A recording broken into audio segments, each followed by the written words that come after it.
Nunca pensé que me encontraría contando algo tan íntimo y doloroso, menos aún lo que sucedió en nuestra reunión familiar de Navidad, la primera sin mi padre. Pero necesito sacarlo de mi sistema. Sigo procesándolo todo.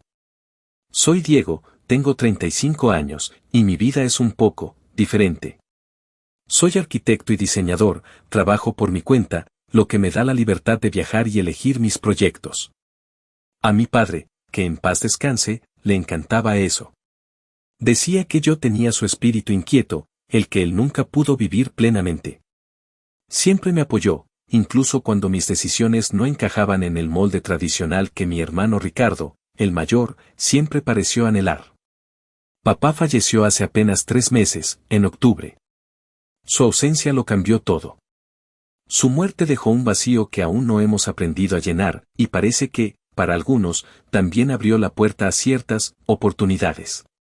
Llegué a casa de mi madre puntualmente a las 10 de la mañana, justo la hora que ella me pidió. La idea era tener una mañana tranquila, quizás abrir algunos regalos juntos antes del bullicio del almuerzo. Pero al entrar, un muro de ruido me golpeó. Risas forzadas, el crujido del papel de regalo, voces alteradas. Me detuve en el umbral, sintiéndome de repente como un extraño en mi propia casa de la infancia. El árbol, en lugar de estar rodeado de regalos esperando ser abiertos, estaba flanqueado por montañas de envoltorios rotos y cajas vacías. Los platos del desayuno estaban siendo apilados en la cocina. Mi sobrino, Mateo, de 12 años, ya estaba absorto en uno de sus nuevos videojuegos, el sonido metálico llenando el aire. Mi madre, Elena, apareció en la puerta de la cocina, con una sonrisa tensa. «Ay, Dieguito, ya llegaste», dijo, y me abrazó con fuerza, pero sentí la rigidez en sus hombros. Sus ojos estaban un poco rojos, no solo por el luto, lo supe. Me dio un beso en la mejilla. Ricardo, mi hermano, estaba sentado en el sofá con su esposa, Sofía. Ella no levantó la vista de su teléfono. «Ah, ya llegó», murmuró Sofía con un tono que sugería que mi llegada era un inconveniente menor, como si hubiera llegado horas tarde a una fiesta íntima. Ricardo solo asintió, sin una pizca de calidez en sus ojos, ocupado en algo en su tableta. Dejé mis regalos bajo el árbol, sintiéndome cada vez más incómodo. La primera señal de alarma debió haber sido esa, no me esperaron. Mi madre me pidió específicamente que viniera a las 10, pero era obvio que habían abierto los regalos y desayunado sin mí. Era nuestra primera Navidad sin papá, y todo se sentía mal. Fuera de lugar. El único que pareció genuinamente contento de verme fue Mateo. El pobre. Siempre ha sido una luz en nuestras reuniones familiares, ajeno o quizás demasiado consciente de las tensiones subyacentes.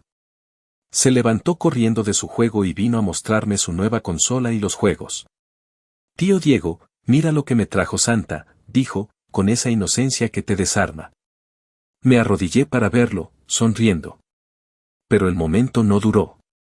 Ricardo interrumpió desde el sofá con su risa sarcástica. «Ay, Mateo, no molestes a tu tío. Probablemente ni entiende esas cosas. Demasiado complicado para alguien, tan ocupado con sus proyectitos. ¿Verdad, Diego?». Usó el diminutivo con ese tono dulzón que siempre escondía una puñalada. La indirecta no era sutil. Para Ricardo, mi trabajo, mi vida independiente, mi libertad para viajar, todo era una farsa, algo menos valioso que su vida estable y tradicional. Sí, me ha ido bien.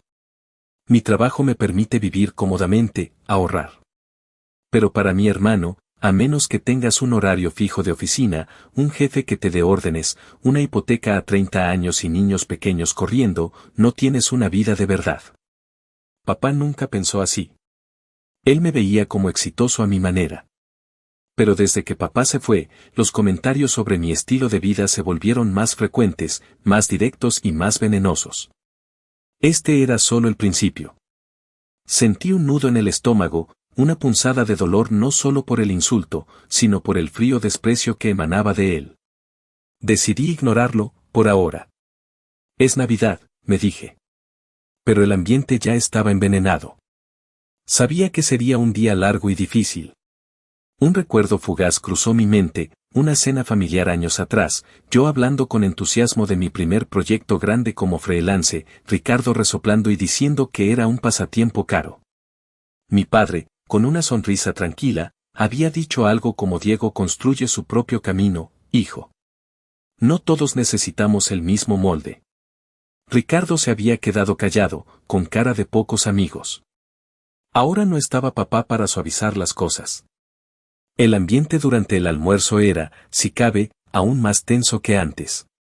Mi madre había preparado el tradicional pavo navideño de papá, y sentarse a la mesa sin él era doloroso por sí solo. Todos estábamos inusualmente callados, la solemnidad del momento quizás pesaba sobre nosotros, hasta que Sofía decidió romper el silencio de la peor manera posible. Y bien, Dieguito, empezó, con esa voz meliflua que anunciaba peligro. ¿Alguna novia? ¿Alguna persona especial en tu vida?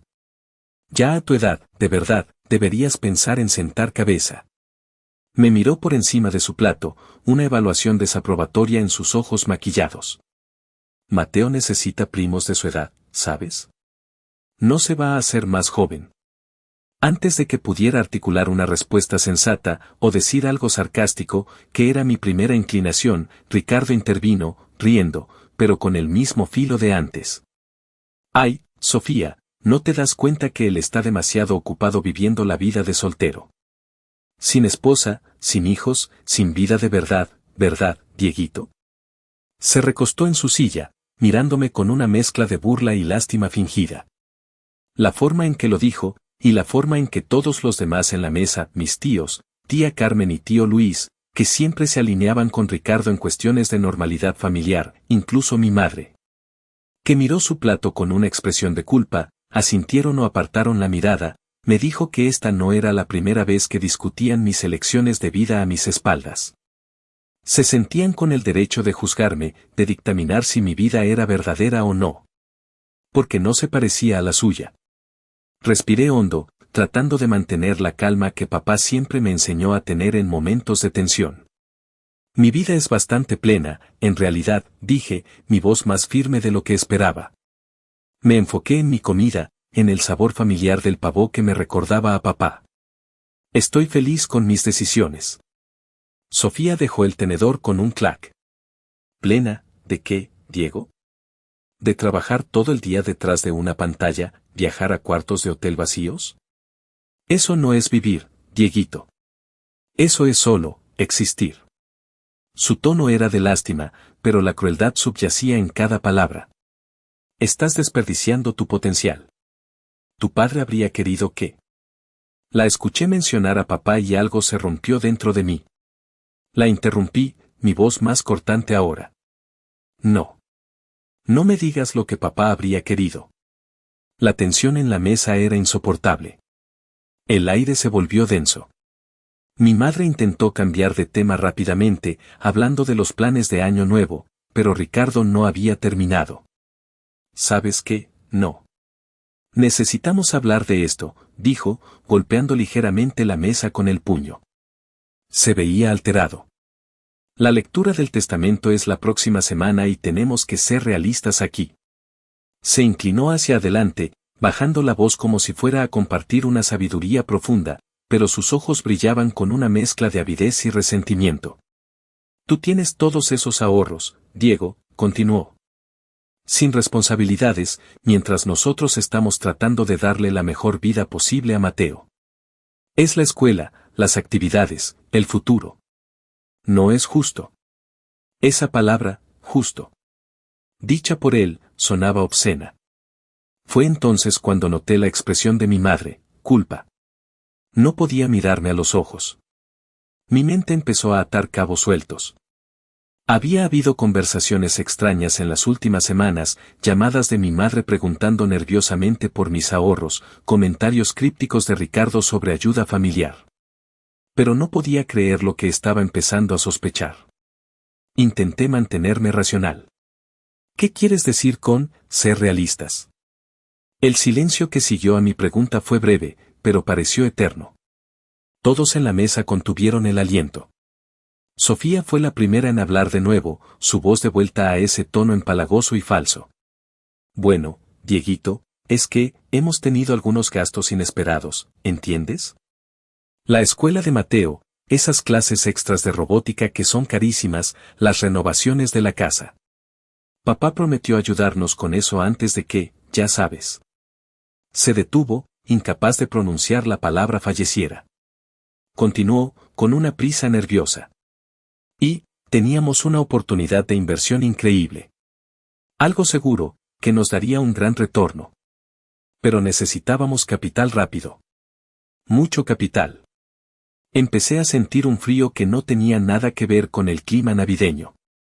¿Qué tiene eso que ver conmigo?, pregunté, mi voz baja pero con un filo que no pude disimular. Ricardo intervino, impaciente. Lo que Sofía quiere decir es que, tuvimos que pedir prestado. Contra lo que sabíamos que vendría de la herencia de papá. Pedir prestado, repetí, aunque la respuesta empezaba a formarse en mi mente, horrible e inaceptable. ¿Pedir prestado, de dónde? El silencio que siguió esta vez fue ensordecedor. Los ojos de los tíos se abrieron ligeramente. La madre miraba fijamente la mesa, con la cara contraída por el dolor. Finalmente, ella habló, su voz apenas un susurro que parecía romperse con cada palabra. Tu porción, hijo. Tu parte de la herencia. Ellos, la necesitaron. Tenían esa oportunidad de inversión. Y tú ya tienes tanto ahorrado, hijo. Y ellos tienen una familia que mantener. Lo necesitaban para Mateo, para la escuela, para la casa. Sus excusas sonaban huecas incluso para ella. Sentí como si me hubieran golpeado en el estómago con un bate. ¿Mi parte de la herencia? Sin preguntar. ¿Mi madre lo sabía? Tomaron dinero de mi herencia, logré decir, apenas creyendo lo que oía. ¿Sin preguntarme? Con la ayuda de... Miré a mi madre, el dolor en mi voz más evidente que la rabia. Prestado, corrigió Ricardo rápidamente, como si la palabra tuviera algún poder mágico para borrar la gravedad de lo que habían hecho. Es solo un préstamo. Lo vamos a devolver, por supuesto. Su tono era condescendiente, como si yo fuera el que estaba reaccionando exageradamente. Y honestamente, Diego, ¿qué ibas a hacer tú con ese dinero de todos modos? Viajar a lugares vacíos, comprar arte raro. Eres solo un desperdicio de espacio en esta familia. Sin conexiones reales, sin nadie que dependa de ti. Flotando por la vida mientras el resto de nosotros, lidiamos con responsabilidades de verdad. El resto de ellos, Sofía, con una sonrisa cruel, los tíos, asintiendo gravemente como si Ricardo acabara de enunciar una gran verdad familiar, incluso mi madre, aunque con una mueca de dolor. Todos parecieron estar de acuerdo. Todos asintieron. Todos validaron la idea de que mi vida valía menos, que mi dinero les pertenecía más a ellos porque tenían un hijo, Mateo, quien seguía mirando su plato, con los ojos muy abiertos, y una hipoteca, la suya. Pensaba yo en ese momento, y un estilo de vida que mantener. Yo era un desperdicio de espacio. Las palabras se clavaron hondo. Me levanté lentamente de la silla, el crujido contra el piso rompiendo el silencio tenso. La habitación se quedó en un silencio absoluto de nuevo. Todos esperaban una explosión. Lágrimas, gritos, furia. En cambio, sonreí. Una sonrisa fría, que no llegaba a mis ojos, pero que heló el ambiente. Gracias por el almuerzo, mamá, dije, mi voz extrañamente tranquila. Necesito irme. Sofía fue la primera en reaccionar. Ay, no seas dramático, Dieguito. Es solo un malentendido. Una emergencia familiar. No es un malentendido, Sofía, la interrumpí, mirándola directamente a los ojos. Es robo. Di media vuelta y caminé hacia la puerta. Detrás de mí, oí a Ricardo gritar algo sobre que yo siempre huía de los problemas, nunca daba la cara. Pero ya no me importaba. Salí de la casa, dejando atrás la hipocresía y la traición. Conduje de regreso a mi departamento en una especie de neblina. La cara me ardía, no de vergüenza, sino de rabia contenida y una profunda sensación de traición. Un desperdicio de espacio. Las palabras de Ricardo, respaldadas por el asentimiento colectivo, resonaban en mi cabeza. No era solo el dinero, era la desvalorización total de mi existencia, el desprecio por el camino que había elegido, el hecho de que mi propia familia creyera que mi vida era tan inútil que podían robarme impunemente. Para cuando llegué a mi edificio, mi teléfono ya estaba que echaba humo. Una avalancha de mensajes y llamadas perdidas. No los abrí inmediatamente. Me senté en mi sillón, el silencio de mi departamento contrastando con el caos que acababa de dejar. Necesitaba procesarlo. El dolor era más profundo de lo que esperaba. No solo por la traición, sino por el descubrimiento de cuánto resentimiento y juicio albergaban hacia mí. Finalmente, con la mano temblando ligeramente, desbloqueé el teléfono. Era una inundación. Mensajes de mi madre: hijo, por favor, tenemos que hablar. Las cosas no son como piensas. Tuvimos que hacerlo. Fue una emergencia. Ricardo y Sofía están desesperados. Por favor, no te enojes. Somos familia. Papá no habría querido esto. Mensajes de Ricardo: actúa como hombre, Diego. Enfrenta la realidad. No puedes huir de tus responsabilidades familiares. Es nuestro dinero tanto como tuyo, tú no lo necesitas. El descaro era impresionante. Mensajes de Sofía: fue temporal, Dieguito. Te lo juro. Lo íbamos a reponer en cuanto el negocio despegara. Piensa en Mateo. Esto es por su futuro.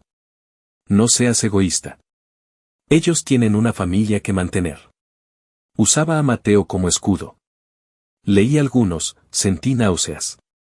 Eran una mezcla de súplicas manipuladoras, justificaciones absurdas y pura exigencia. Decidí no responder a ninguno. Pero entonces, vi uno de Mateo. Era corto. Tío Diego, lo siento mucho por lo que pasó hoy. Mis papás se equivocaron. Tú no eres un desperdicio. Tú eres el mejor tío. Ese mensaje me quebró. No con rabia, sino con una tristeza inmensa. Mi sobrino, con apenas 12 años, entendía más de lealtad, respeto y verdad que sus propios padres y el resto de la familia adulta. Él era la única luz genuina en todo este oscuro asunto. Su inocencia y su valentía al enviarme ese mensaje, sabiendo que sus padres podían revisarle el teléfono, me dieron una nueva perspectiva. Esto ya no era solo sobre mi dinero y su desprecio hacia mí.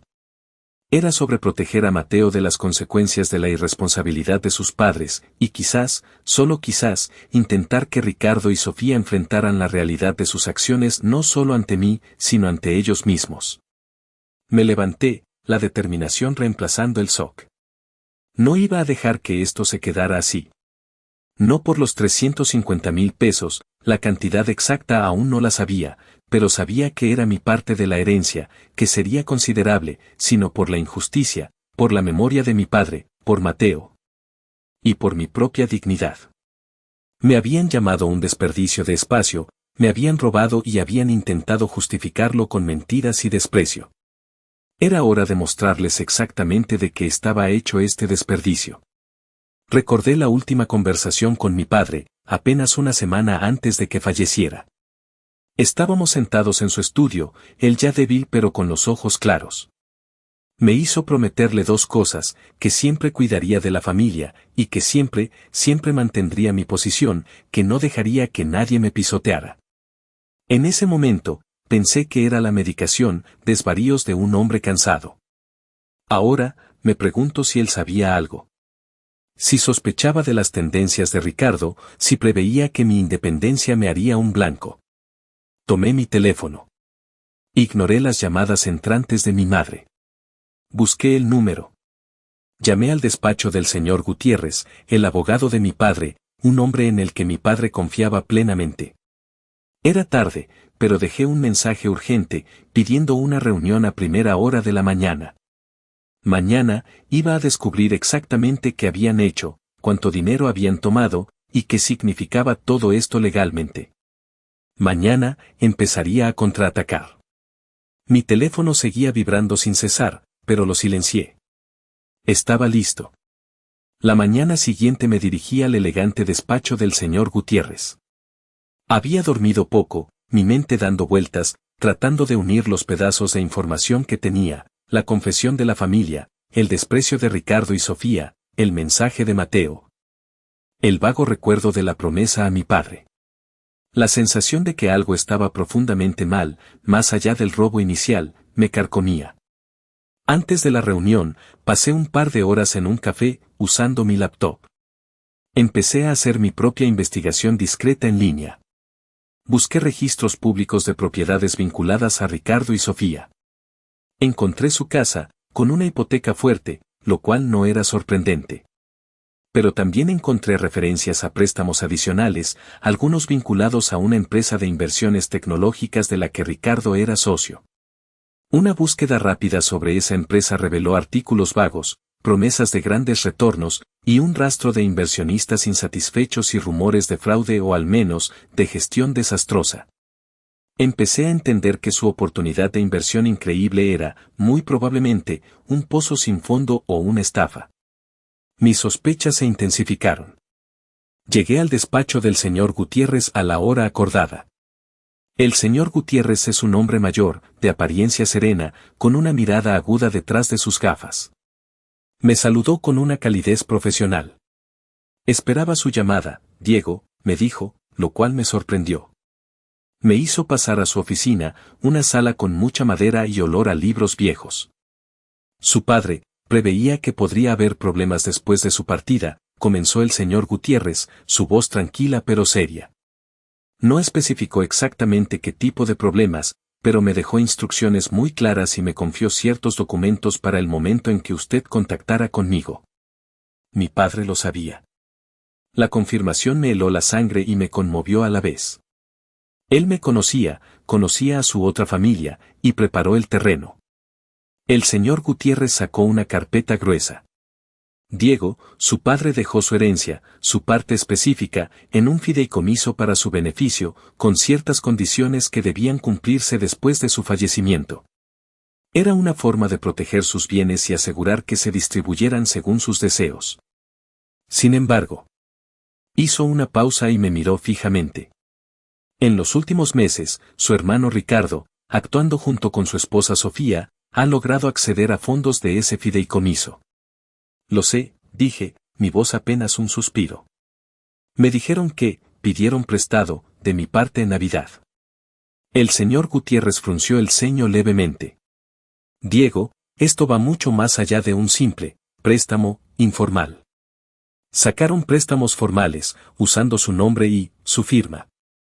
Sacó varios documentos de la carpeta. Eran contratos de préstamo, retiros de fondos del fideicomiso. Mi nombre estaba en ellos. ¿Y mi firma? Mi firma estaba ahí, o al menos un intento de ella. Eran falsificaciones. Malas, burdas, pero lo suficientemente parecidas como para engañar, o sobornar, o presionar, a alguien en la administración del fideicomiso o el banco involucrado.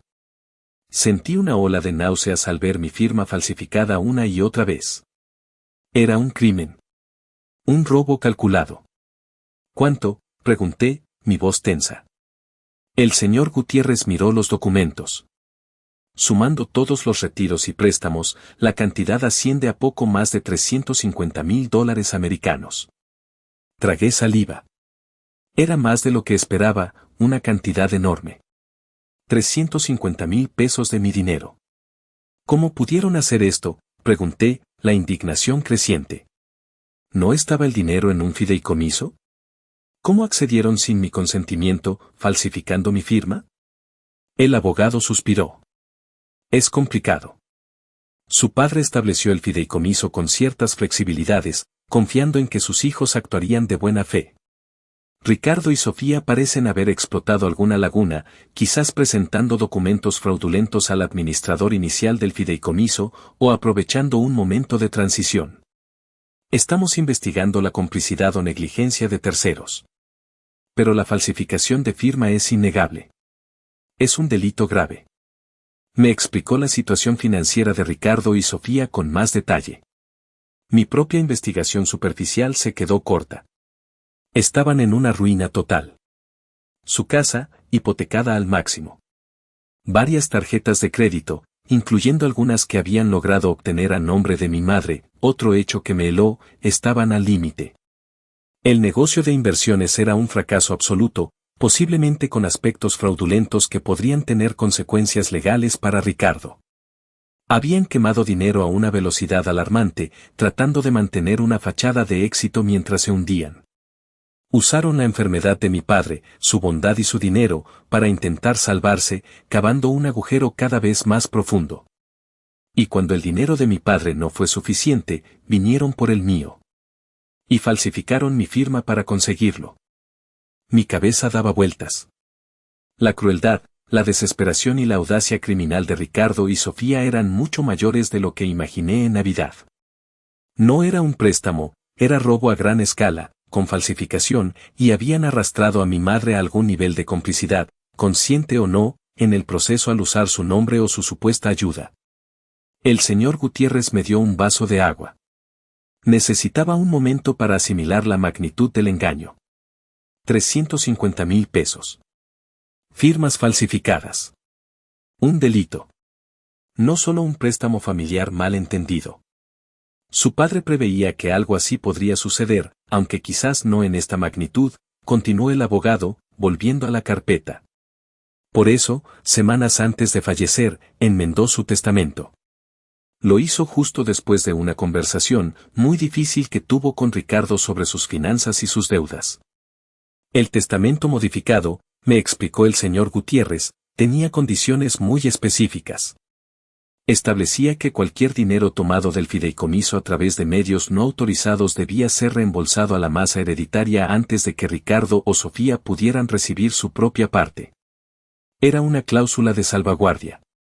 Y aquí venía la parte que me sorprendió, y a la vez me hizo entender la profunda confianza que mi padre depositó en mí. El testamento modificado me designaba a mí, a Diego, como la persona encargada de supervisar ese proceso de reembolso. Me otorgaba la autoridad legal para gestionar los activos necesarios para recuperar el dinero y establecer un plan de pago. El señor Gutiérrez me mostró una carta más personal de mi padre, escrita a mano, guardada con el testamento. Mi querido Diego, empezaba. Si estás leyendo esto, significa que las cosas no han sido fáciles. Sé que tu hermano tiene dificultades, y temo que su desesperación pueda llevarlo a cometer errores graves. Siempre he admirado tu rectitud, tu prudencia y tu sentido de responsabilidad, incluso cuando otros en la familia no lo entendían. Confío en ti, y solo en ti, para manejar esta situación. Para proteger el patrimonio, para asegurar que se haga justicia, pero también, para intentar que Ricardo aprenda.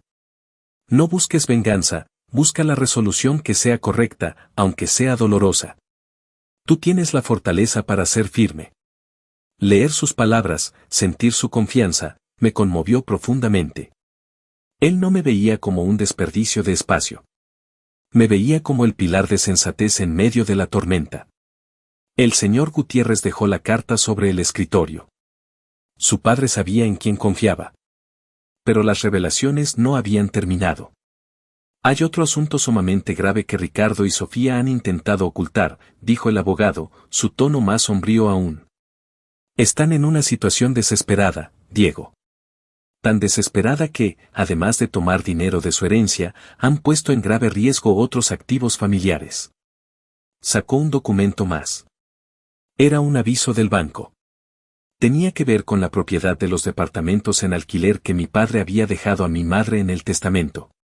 Esa propiedad, 3 pequeños departamentos que mi padre y mi madre habían comprado con mucho esfuerzo al principio de su matrimonio, era la seguridad de jubilación de mi madre.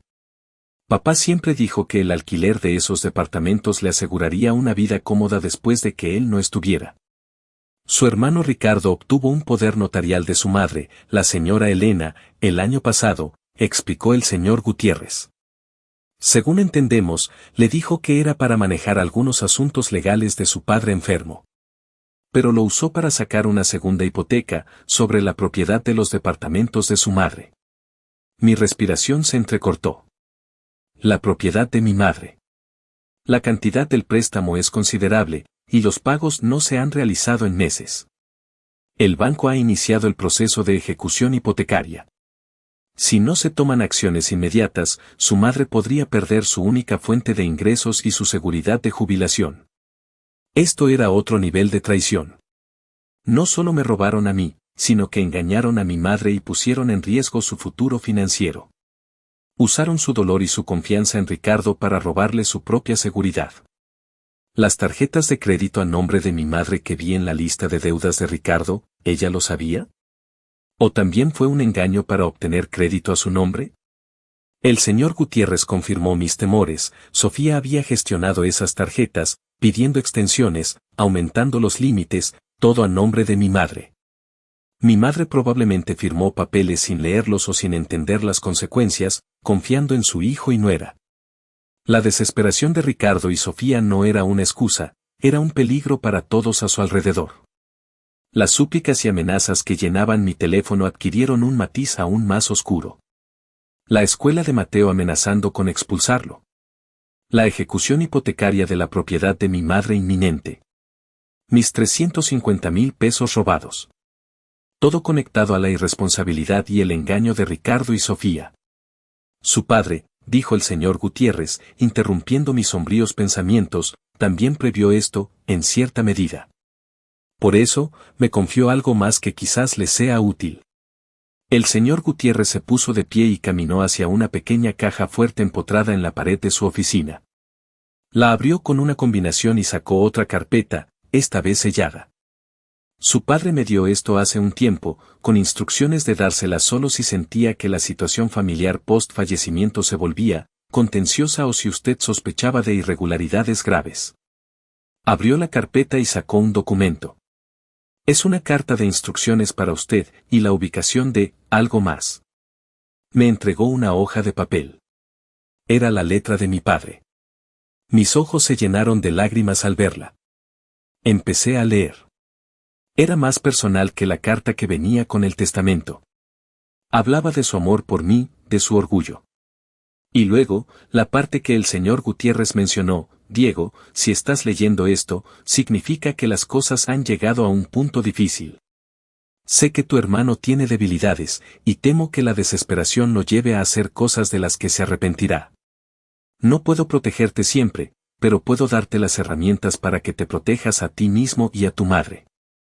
En el garaje de la casa vieja, estante de abajo, detrás de las latas de pintura viejas, hay una caja fuerte. La combinación es tu cumpleaños. Allí encontrarás lo que necesitas. La precisión de mi padre, incluso al final.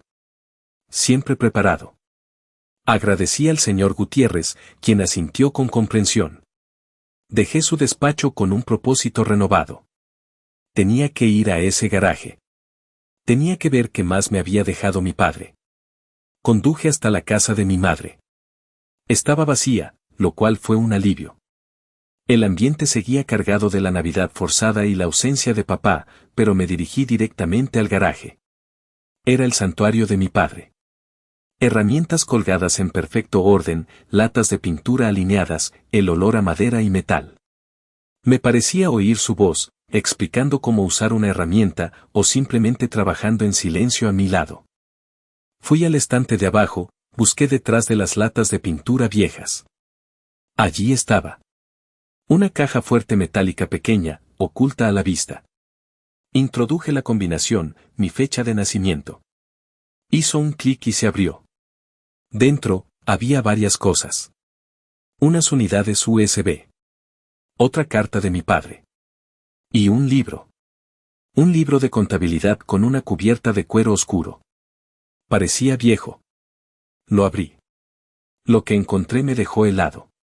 No era solo un libro de contabilidad cualquiera. Era el registro detallado de mi padre. Años y años de préstamos familiares, ayudas, deudas que Ricardo había contraído.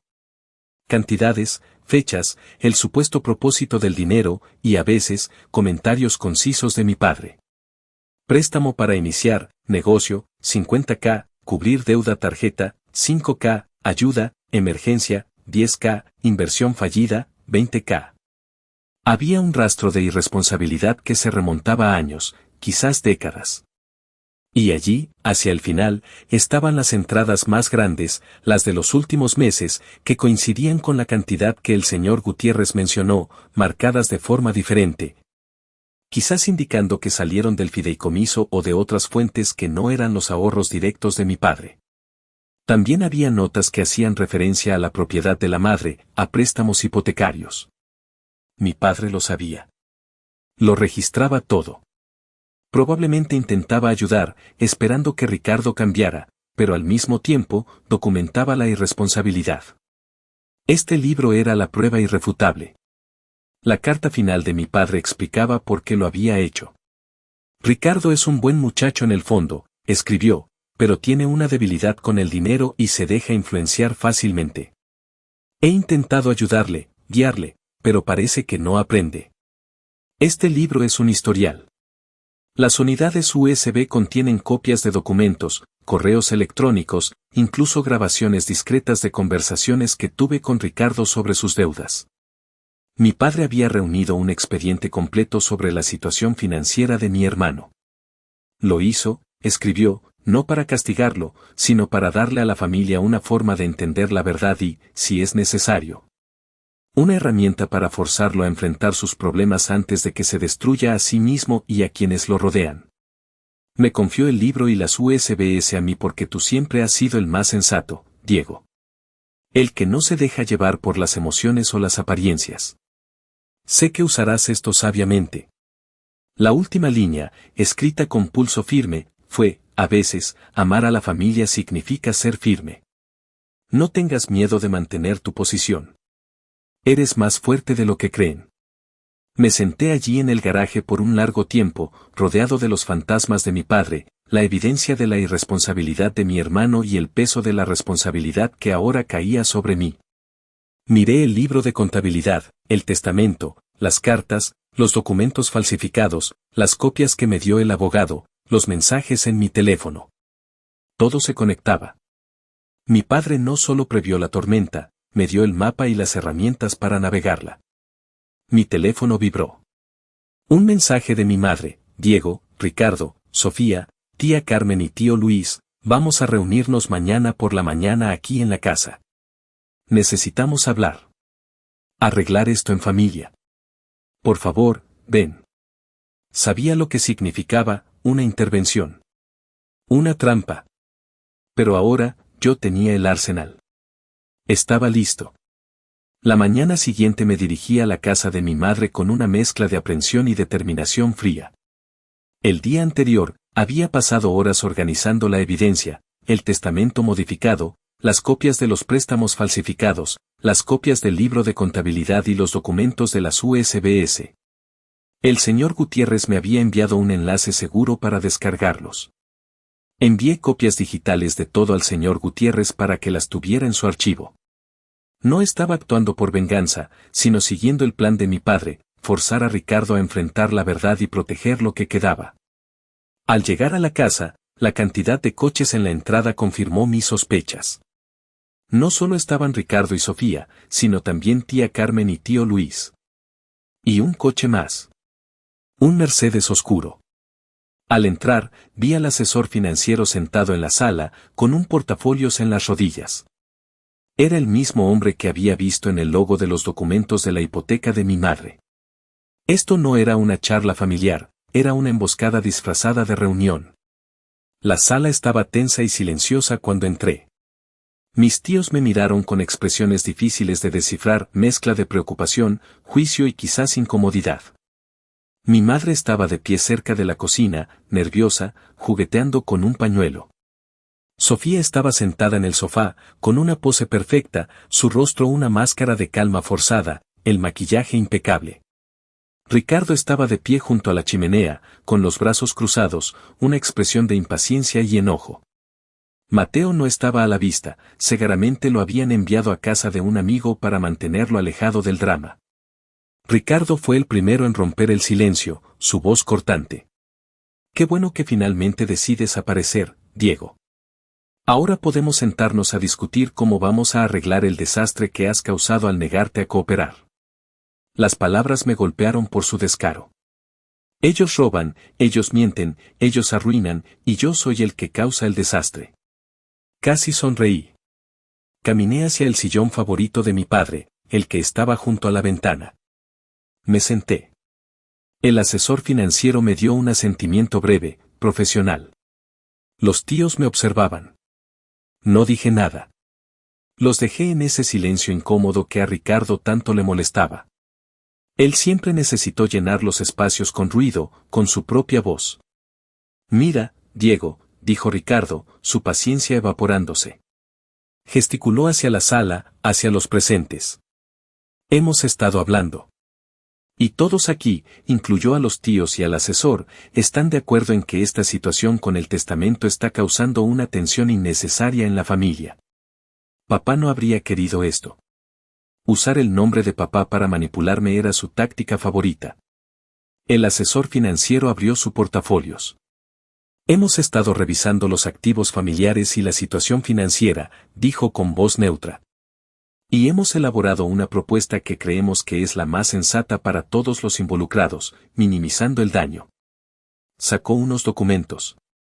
El logo del banco de la hipoteca de mi madre brilló.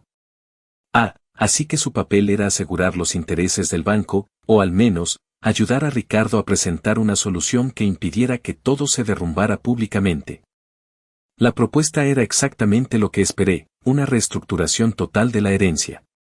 Ricardo y Sofía obtendrían acceso inmediato a su parte completa, más control temporal sobre mi parte y los activos de mi madre, bajo el pretexto de una gestión familiar experta. A cambio, establecerían un plan de reembolso para el dinero que me pidieron prestado, con los pagos comenzando en 5 años. 5 años. Era una broma. Querían legalizar el robo, tomar el control total de los activos familiares y postergar cualquier responsabilidad hasta que yo probablemente me rindiera o ellos encontraran otra forma de evadir el pago. Los dejé hablar. Escuché a Ricardo y Sofía presentar su caso, llenándolo de excusas, culpándome indirectamente por su desesperación por no ser un buen familiar. Los tíos intervinieron con frases como la familia debe unirse, el dinero no debe romper la armonía. Era un performance patético, diseñado para hacerme sentir culpable y presionado. Pero mientras los escuchaba, mis ojos estaban fijos en el asesor financiero. Su incomodidad era evidente. Sabía que sabía más de lo que decía. Sabía que la situación era mucho peor de lo que presentaban. Me pregunté si sabía de las falsificaciones. Cuando terminaron, hubo un silencio expectante. Todos me miraban, esperando mi respuesta, mi aceptación forzada. En lugar de hablar, saqué algo de mi propia bolsa. El libro de contabilidad de mi padre. Lo puse sobre la mesita, junto a los elegantes documentos del asesor. Antes de hablar de propuestas, dije, mi voz tranquila pero resonando en la sala, hablemos de hechos. El ambiente en la sala cambió radicalmente. La aparición del libro de contabilidad de mi padre, ese simple objeto con cubierta de cuero oscuro, pareció chocar contra la cuidada fachada que Ricardo y Sofía habían construido. Sus sonrisas se desvanecieron. Los tíos me miraron con curiosidad y aprensión. El asesor financiero pareció, aliviado, en parte. Abrí el libro en una página marcada. Mi padre había anotado con su letra clara y precisa, préstamo a Ricardo, abril de 2018, 15,000 pesos, ayuda para inicio de negocio. Ricardo había mencionado un negocio fallido, pero lo presentaba como algo reciente. Este era de años atrás. Según este registro, Ricardo, dije, mi voz calmada y monótona, leyendo del libro, esta no es la primera vez que pides ayuda para tus negocios. De hecho, hay un patrón aquí que se remonta a casi 20 años. Ricardo empezó a protestar, poniéndose rojo. Eso no tiene nada que ver. Son cosas viejas. Todo tiene que ver, repliqué, pasando páginas. Porque muestra una historia de irresponsabilidad. Una historia que papá conocía muy bien.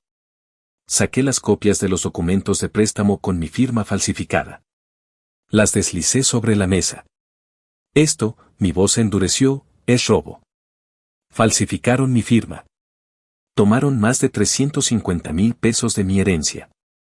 Sofía jadeó, Ricardo me lanzó una mirada de odio puro. Fue un préstamo, gritó. No. Es falsificación. Es un delito, corregí. Miré al asesor financiero. Él asintió levemente, confirmando que sabía que era un delito. Pero no había terminado. Señalé otra entrada en el libro, y luego saqué las copias de los documentos bancarios y el aviso de ejecución hipotecaria que me había dado el señor Gutiérrez. Hablemos de la propiedad de los departamentos de mamá, dije, mirando a mi madre, que estaba al borde del colapso. Ricardo, usando un poder notarial que obtuvo de mamá bajo engaño, sacó una segunda hipoteca sobre los departamentos. La seguridad de jubilación de mamá. Y no han hecho los pagos. Está en preejecución hipotecaria. Mi madre soltó un grito ahogado y comenzó a llorar desconsoladamente. Mis departamentos. Ricardo. ¿Cómo pudiste? Ricardo intentó justificarse. Fue para salvar la situación. Para tener liquidez. Era temporal. Temporal, mi voz subió ligeramente. Está a punto de perderse. Igual que las varias tarjetas de crédito que abrieron a nombre de mamá sin que ella supiera y que ustedes agotaron hasta el límite. Saqué las copias de los estados de cuenta de esas tarjetas. La cara de mi madre era de horror absoluto. Los tíos parecían consternados, sus caras reflejando shock y vergüenza. Ricardo se puso furioso. No tenías derecho a invadir nuestra privacidad así. A hurgar en todo. ¿Privacidad? Pregunté con ironía. ¿Cómo invadir mi herencia y falsificar mi firma? ¿Cómo poner en riesgo la seguridad de nuestra madre? ¿Cómo agotar el fondo universitario de Mateo? Lancé la última bomba. Sí, Mateo. Sé que agotaron su fondo universitario. Papá lo sabía. Está anotado aquí. Golpeé el libro de contabilidad. Usaron el dinero del futuro de su propio hijo en sus fracasados negocios y su estilo de vida de apariencias. Sofía saltó del sofá. Eres un mentiroso. Un desgraciado. Te crees superior porque no tienes responsabilidades. Al menos nosotros intentamos construir algo. ¿Construir? Destruir más bien, respondí. Construyeron una montaña de deudas y mentiras. Yo construí mi vida con esfuerzo y responsabilidad. Y no tengo deudas. Y tengo la confianza de papá. Justo en ese momento, una pequeña figura apareció en lo alto de las escaleras. Era Mateo. Tenía el teléfono en la mano, la cara pálida, los ojos muy abiertos. ¿Es verdad lo de mi fondo?, preguntó, su voz apenas audible pero resonando en el tenso silencio. Sofía corrió hacia él. Mateo, cariño, vete a tu cuarto, esto no es para ti. Pero Mateo no se movió. Grabé todo, dijo, su voz temblando. Desde que tío Diego llegó. Sabía que algo malo pasaba. Tío Diego. Tío Diego no está mintiendo, ¿verdad?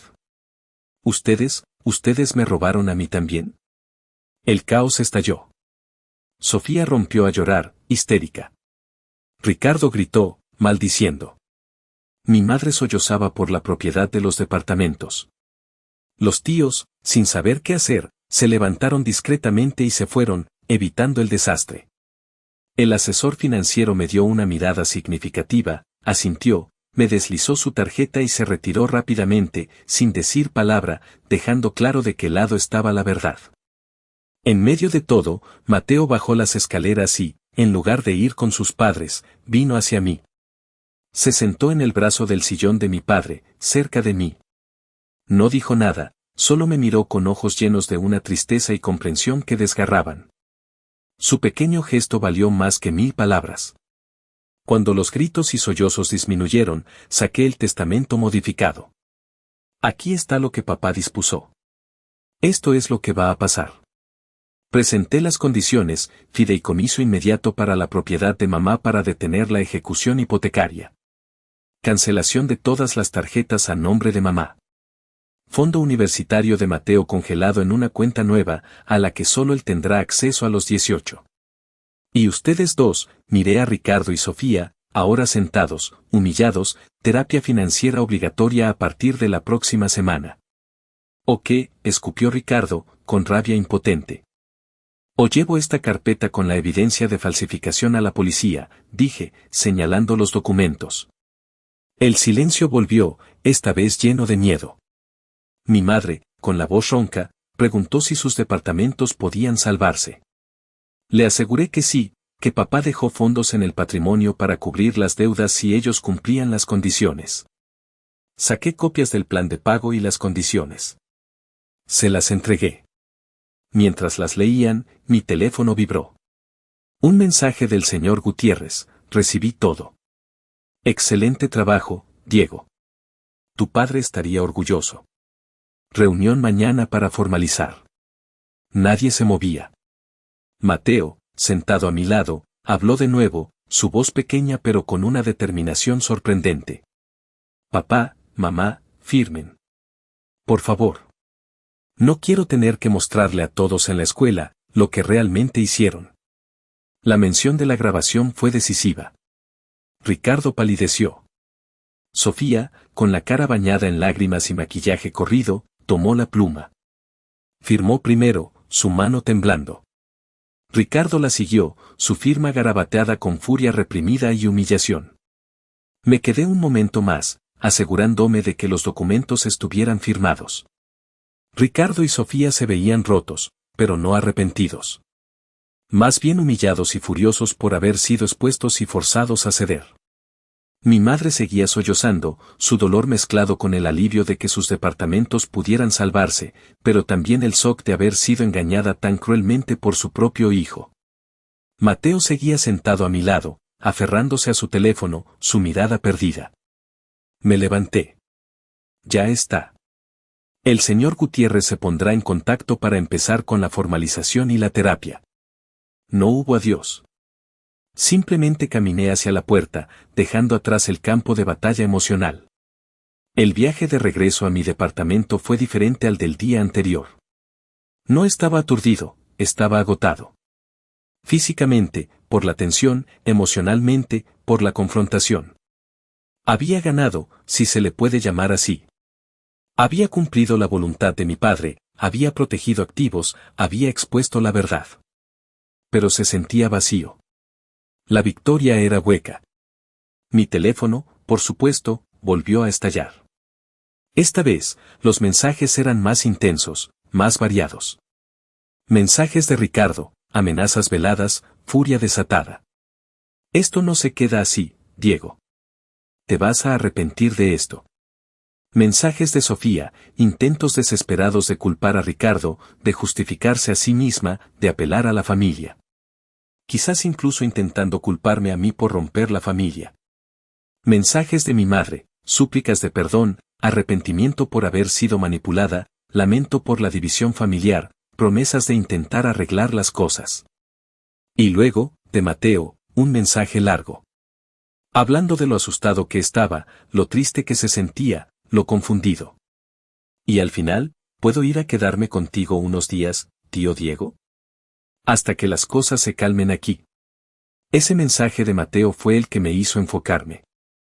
Él era la verdadera víctima inocente en todo esto. Su futuro casi arruinado por la irresponsabilidad de sus padres, su fe en ellos destrozada. Mi prioridad ahora era él. Al día siguiente, me reuní con el señor Gutiérrez. Formalizamos todos los trámites, el fideicomiso para la propiedad de mi madre, el congelamiento y transferencia del fondo de Mateo a una nueva cuenta bajo mi supervisión hasta que él sea mayor. Los acuerdos para el reembolso del dinero robado, bajo condiciones muy estrictas, con plazos y consecuencias claras si no cumplen.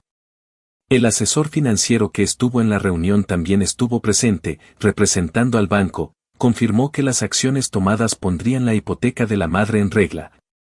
Aliviado de haber evitado una ejecución hipotecaria desordenada. El señor Gutiérrez reiteró lo orgulloso que mi padre estaría de mí por manejar todo con tanta firmeza y dignidad. Legalmente, los activos estaban protegidos. Se había establecido un camino, difícil, para la recuperación financiera. La verdad había salido a la luz. Pero la familia estaba hecha pedazos. Ricardo y Sofía tendrían que enfrentar las consecuencias, no solo financieras, sino también la pérdida de la confianza y el respeto de sus hijos y del resto de la familia. Los tíos, aunque se fueron, quedaron horrorizados por lo que oyeron. Mi madre tenía un largo camino de recuperación emocional y quizás incluso legal por el engaño. Pero, ¿qué significa esto para el futuro? ¿Ricardo y Sofía cumplirán? ¿Intentarán vengarse? ¿Podrá mi madre perdonar a Ricardo? ¿Podré yo perdonarlos? ¿O la herida es demasiado profunda? 20 años de dinámicas disfuncionales, de resentimiento, de envidia y de manipulación no desaparecen de la noche a la mañana. La terapia financiera obligatoria es un comienzo, pero el cambio real requiere mucho más. No lo sé. El camino por delante es incierto. Las cicatrices familiares son permanentes. Pero he mantenido mi posición, he honrado la confianza de mi padre y he protegido a Mateo en la medida de lo posible. Quizás eso es suficiente, por ahora. La vida sin responsabilidades que ellos despreciaban resultó ser la que tenía la fortaleza y la prudencia para salvar lo que quedaba de la familia y sus bienes. Mi teléfono sigue sonando de vez en cuando con mensajes de ellos, recordándome que esto no ha terminado. Pero ahora, mi enfoque está en el futuro, en Mateo, y en construir una vida que, a mis propios ojos y a los de mi padre, sea una vida de verdad. Lo que pase después con Ricardo y Sofía, eso aún está por verse. La historia de esta familia disfuncional está lejos de haber terminado.